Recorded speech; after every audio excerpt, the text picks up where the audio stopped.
نحمده ونصلي ونسلم علی رسولہ الکریم اما بعد۔ اللہ کے رسول صلی اللہ علیہ وسلم اور صحابہ کے زمانے میں فطرہ وغیرہ دیا جاتا تھا، عموماً غلے کی شکل میں، کھجور، گیہوں، اناج وغیرہ جو لوگ وہاں استعمال کرتے تھے۔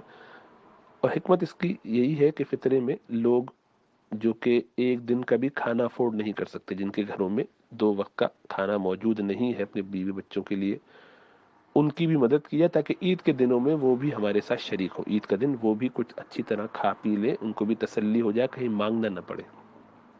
تو یہ والنٹیرلی جا کے ایسے لوگوں کی مدد کی جاتی ہے عید میں ان کو شریک کرنے کے لیے اللہ کی نعمتوں پہ، تاکہ وہ بھی شکر ادا کریں، کیونکہ عید کا مقصد اللہ کی تکبیر بیان کرنا ہے۔ اللہ قرآن میں فرماتے لِتُكَبِّرُوا اللَّهَ عَلَى مَا هَدَاكُمْ، تاکہ تم اللہ سبحانہ و تعالیٰ کی ہدایت جو تمہیں ملی ہے اس نعمت پر شکر ادا کرو کہ اللہ نے تمہیں پورے رمضان میں اتنے اعمال کرنے کا موقع دیا، اپنے سے قریب کرنے کا موقع دیا، تو اس پر اللہ کی کبریائی بیان کرو، اللہ اکبر لا الہ الا اللہ واللہ اکبر اللہ اکبر وللہ الحمد۔ اس میں تم اللہ کا جب شکر ادا کرو گے، اللہ کا قرب حاصل کرو گے، تعلق بناؤ گے، تو تمہیں فائدہ ہوگا، اس سے تم شکر گزار بندوں میں شریک ہو جاؤ گے۔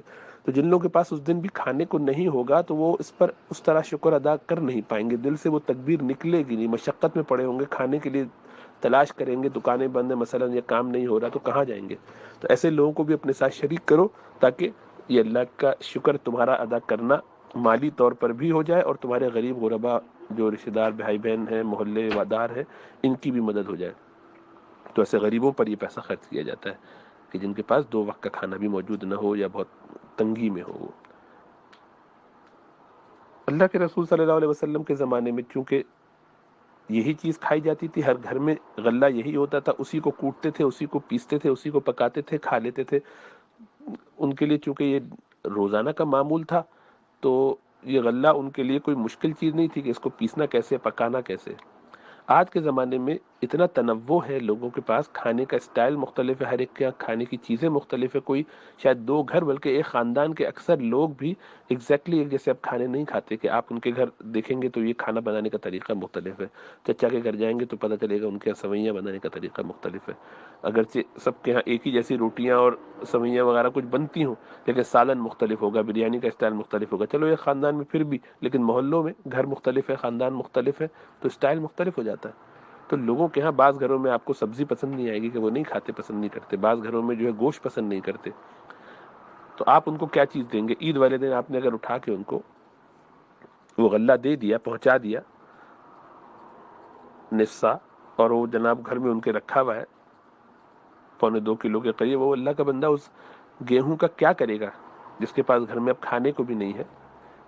اس کو کوٹے گا، گھر میں کوٹنے کی چیزیں موجود نہیں، تو دکان جائے گا، تو دکانیں بند ہیں، جہاں جا کے وہ پسوائے گا وہ پیسے لے گا، وہ پیسے کہاں سے لائے؟ اس کو پاس پیسے ہی نہیں 2 وقت کے کھانے کے لیے۔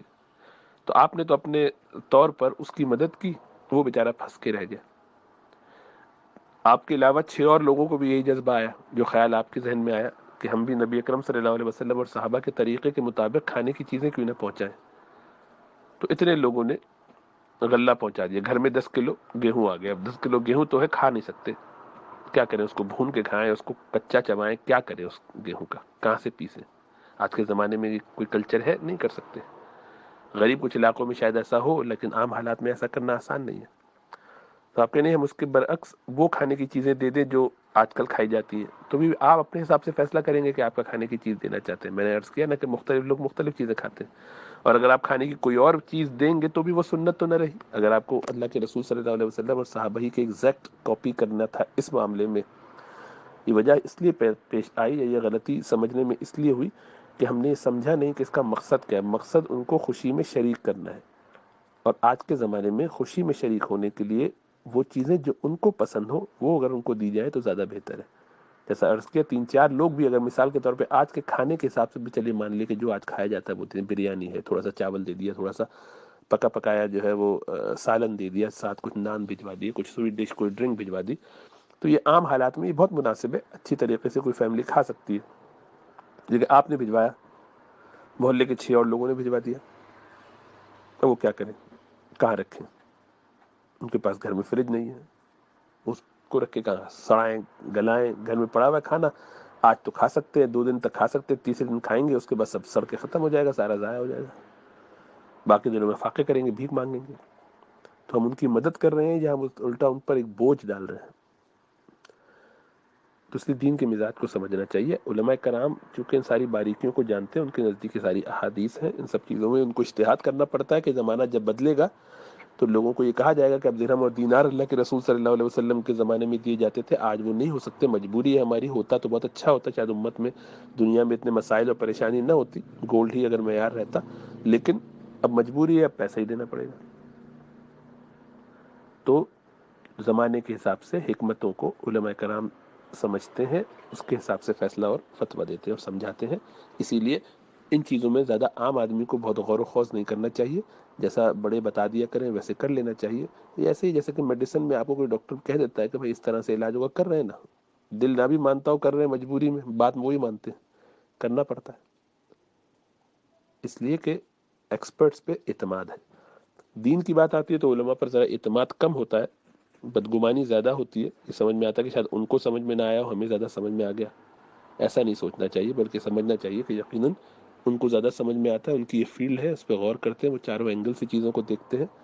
ہماری شاید وہاں تک رسائی نہ ہو، ہم اپنی ذات کے حساب سے خالی دیکھتے ہیں 1 to 1 case.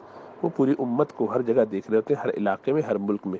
Multi cultural societies ہیں. آپ اگر ایک گاؤں میں رہتے ہو تو چلو کچھ سمجھ میں آتا ہے کہ گاؤں کا اسٹائل ایک جیسا ہی ہوگا، چھوٹے سے کسی گاؤں میں، قصبے، چھوٹے سے قصبے میں. لیکن بڑے شہروں میں تو ملٹی کلچرل، اتنے لوگ ہیں، اتنی ورائٹی کے لوگ ہیں، اتنے مختلف علاقوں کے لوگ ہیں. اور اس کو آپ ذرا باہر کے ممالک میں چلے جائیے تو پھر آپ سر دھلتے رہیے کہ کس طریقے سے وہاں پر مختلف لوگ رہتے ہیں کہ جن کے یا آپ ان کے گھر میں بیٹھ کے کھانا بھی نہیں کھا سکتے جس طرح کا کھانا وہ کھاتے ہیں. وہ دیکھ کے آپ کو مشقت ہو جائے گی کیسی چیزیں کیا کھا رہے ہیں. یہ مسلمان ہیں، حلال ہے سب کچھ، لیکن طریقہ مختلف ہے، اسٹائل مختلف، کھانے کا اسٹائل مختلف. اسی لیے سب چیزیں علماء نے بہت حکمت سے، اللہ سبحانہ تعالیٰ ان پر رحمت فرمائے، وہ دیکھ کے سوچ کے ہر چیز کو سامنے رکھ کے پھر کام کرتے ہیں. ان کی باتوں پر ہی چلنا چاہیے، اسی میں زیادہ خیر ہے.